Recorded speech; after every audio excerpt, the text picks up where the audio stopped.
പ്രിയമുള്ള പ്രേക്ഷകരെ, വേദവ്യാസനാൽ വിരചിതമായ ഭഗവത്ഗീതയിലെ കർമ്മയോഗമെന്ന 3-ാമത്തെ അധ്യായത്തിലെ 8-ാമത്തെ ശ്ലോകമാണ് നാം ചർച്ച ചെയ്യുന്നത്. പ്രിയമുള്ള പ്രേക്ഷകർ, ശ്ലോകം ശ്രദ്ധിക്കുക.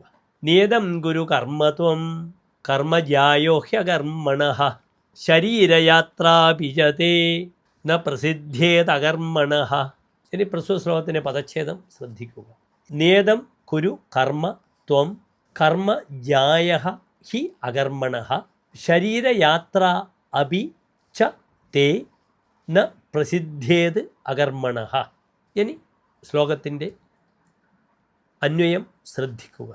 നിയതം കർമ്മ ത്വം കുരു ഹി കർമ്മ അകർമ്മണഃ ജായഃ അകർമ്മണഃ തേ ശരീരയാത്ര അഭി ച ന പ്രസിദ്ധേത്.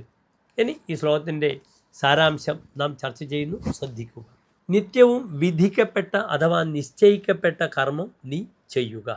എന്തെന്നാൽ കർമ്മം ചെയ്യാതിരിക്കുന്നതിനേക്കാൾ ശ്രേഷ്ഠമാണ് ചെയ്യുക എന്നത്. ഒരു കർമ്മവും ചെയ്യാതിരുന്നാൽ ദേഹസംരക്ഷണം പോലും സാധ്യമല്ല തന്നെ. നമസ്തേ.